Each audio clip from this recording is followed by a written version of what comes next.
Hai pemirsa, kembali lagi ke YouTube channel kami RSWH TV. Jumpa lagi bersama saya Meita. Konten istimewa kali ini kita akan mengobrol santai dengan new dokter poli nyeri di Rumah Sakit Watu Susada. Kali ini kita akan bahas topik yang sering disepelekan tapi sangat kompleks, yaitu apa? Yaitu nyeri. Banyak orang yang menganggap nyeri itu hal biasa, padahal ada loh poli khusus yang menangani, yaitu poli nyeri. Nyeri dapat menimpa siapa saja tanpa memandang usia, jenis kelamin, maupun status sosial. Nyeri yang berkepanjangan akan menimbulkan gangguan rasa tidak nyaman saat beraktivitas dan menurunkan produktivitas dan kualitas hidup Anda. Kalian tak mau kan hal itu terjadi terus-menerus? Hari ini kita akan kupas bersama dokter istimewa di sebelah saya. Boleh menyapa dan memperkenalkan diri kepada pemirsa RSWH TV sekalian, dokter? Halo, selamat pagi. Perkenalkan, nama saya Dr. Ainur Adi. Saya dokter spesialis anestesi di Rumah Sakit Watu Susada. Iya, baik. Bagaimana kabar hari ini, dokter? Alhamdulillah baik, Mbak. Alhamdulillah, semoga sehat selalu ya, dokter ya. Selamat pagi dan selamat datang, Dok, di podcast kita kali ini. Kita akan mengobrol santai dengan judul Nyeri Bisa Diatasi, memperkenalkan poli nyeri di Rumah Sakit Watu Susada. Oke, langsung aja. Dok, bisa dijelaskan dulu apa itu sebenarnya poli nyeri? Poli nyeri itu sebuah layanan baru ya di Rumah Sakit Watu Susada.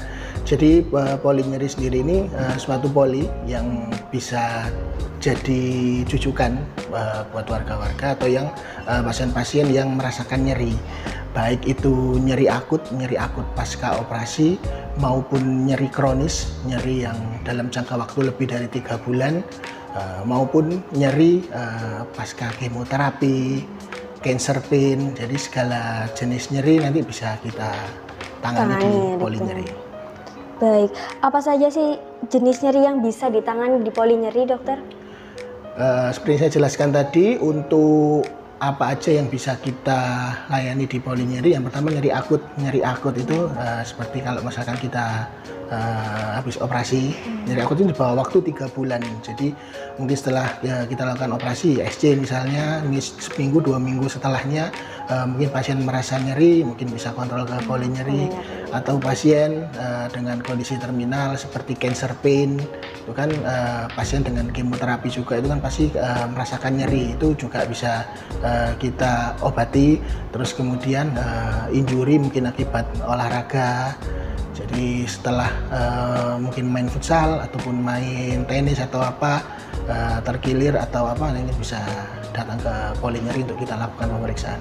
Baik, dokter. Jadi tidak hanya saat sakit atau habis jatuh gitu aja, dokter, pasca operasi pun bisa ya. Jadi karena sebenarnya nyeri itu banyak ya, jadi istilahnya ya datang ke poli nyeri, jadi mungkin nanti bisa kita intervensi nyeri, ataupun kita juga bisa kolaborasi dengan fisioterapi, mungkin juga dengan rehab medik yang ada di rumah sakit juga. Banyak yang bilang nyeri itu cuma gejala, bukan penyakit. Benarkah begitu, Dok? Tidak sepenuhnya benar. Sebenarnya memang nyeri itu benar tanda awal dari sebuah penyakit.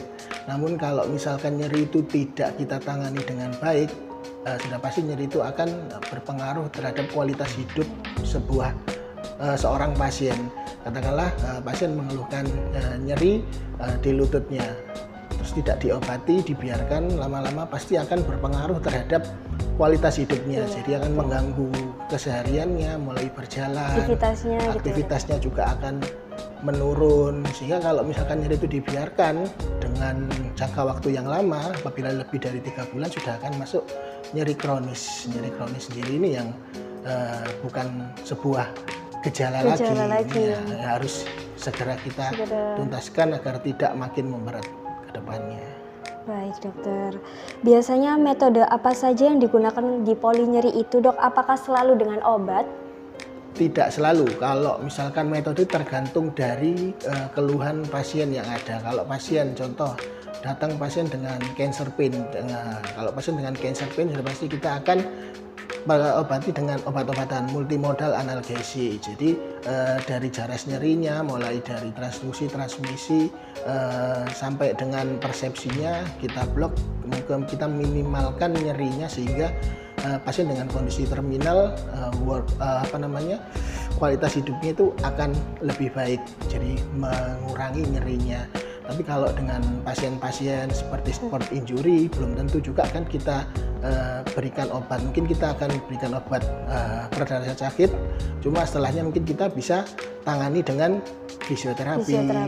Kemudian pasien dengan itu juga bisa kita rehab medik, juga bisa kita lakukan. Selain itu dengan nyeri-nyeri lain seperti kayak nyeri punggung atau misalkan nyeri pada telapak kaki, nyeri lutut seperti OA gitu, nanti bisa kita lakukan USG, kita lihat patologisnya seperti apa, nanti bisa kita juga injeksi dengan steroid jadi untuk antiinflamasi, jadi meregenerasi selnya agar proses penyembuhan lukanya baik, jadi ada perbaikan dari kondisi. Jadi banyak, tidak mesti obat, cuma dengan tambahan lain seperti injeksi dengan USG ya, pastinya kita pasti harus ada guidingnya, jadi tidak asal kita asal kita suntik lah, jadi harus kita lihat lebih dahulu.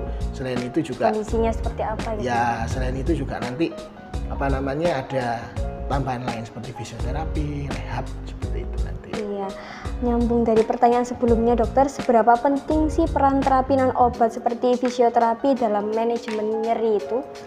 Kalau perannya juga sangat vital sekali ya. Selain obat-obat kan menghilangkan simptomatiknya aja. Tapi seperti contoh kalau pasien dengan nyeri lutut setelah kita obati, pasien kan mungkin sebelumnya sudah 2-3 minggu mungkin katakanlah sudah merasakan nyeri. Jadi dengan dia mau menggerakkan kakinya aja mungkin sudah takut karena sudah terasa nyeri seperti sebelumnya. Dengan mungkin kita obati, pasien juga bisa lakukan fisioterapi dengan rehab medis. Jadi dengan kita dibantu oleh ahli, jadi untuk range of motion pergerakan kita latih lagi gerakannya. Jadi agar yang sebelumnya seperti kayak kaku, jadi nanti kita kembalikan fungsinya seperti semula. Harapannya ya bisa pulih 100%. Jadi saling melengkapi. Jadi intervensi nyerinya bisa kita berikan, kemudian untuk rehab mediknya bisa tetap kita jalankan. Baik dokter, kapan sih dokter seseorang sebaiknya datang ke polinyeri agar tidak terlambat? Sebenarnya kapan pasien harus ke polinyeri itu sebenarnya kalau misalkan pasien itu merasakan nyeri yang memang tidak bisa ditahankan ya. Kalau kita menilai dari skala nyeri kan kita bisa gunakan visual fast ya kita namanya. Ada 1 sampai 10, mungkin 1 sampai 3 nyeri ringan. Nyeri ringan mungkin yang bisa diobati dengan obat-obat yang dijual di pasaran ya, mungkin asam mefenama seperti paracetamol atau gitu. Jadi mungkin dengan obat-obatan kalau memang misalkan tidak membaik dan skala nyerinya itu sudah mulai ke intermediate atau high, nah itu segera dikonsulkan untuk segera kita cari. Walaupun memang seperti yang pertanyaannya apakah nyeri itu sebuah gejala ya, makanya itu mungkin ada tanda kerusakan jaringan atau di mana yang harus segera kita kasih tahu. Jadi kalau misalkan para pasien jadi merasakan nyeri yang tidak bisa ditahan atau mungkin nyeri intermediate dengan fase-nya mungkin sekitar 4 sampai ke atas sampai high, ya monggo berobat ke polinyeri. Jadi nanti bisa kita berikan multimodal analgesi atau juga kita bisa lakukan tindakan lain sesuai dengan keluhan yang ada, nanti kita lihat dulu. Jadi nyerinya itu tidak biasa dan berkelanjutan terus-menerus gitu ya dok ya? Baik dokter, apa pesan dokter untuk masyarakat yang sering menahan nyeri tanpa memeriksakan diri? Nah, untuk masyarakat yang sering menahan nyeri tanpa memeriksakan, jadi kalau misalkan nyeri itu dirasakan terus-menerus dengan skala intensitas yang tinggi dari biasanya yang bisa ditahan, segera berkonsultasi karena obat-obatan yang diminum itu misalkan lama-lama pun juga akan berpengaruh dalam kondisi tubuh ya, apalagi kalau misalkan pasien dengan kondisi gangguan ginjal juga sering meminum obat nyeri diimbangi dengan minumnya mungkin yang kurang banyak, kurang bagus juga mungkin akan berpengaruh. Sehingga mungkin obat itu akan cuma menghilangkan dari nyerinya aja sementara. Tapi apabila sumber dari nyeri tersebut tidak teratasi, nyeri itu akan segera muncul terus-menerus. Jadi segera diperiksakan apabila terdapat keluhan nyeri yang tidak bisa dipertahankan dan dirasakan secara terus-menerus. Jadi kita cari sumbernya, jadi sehingga kita obati dari sumber nyerinya, harapannya agar nyerinya tidak muncul lagi.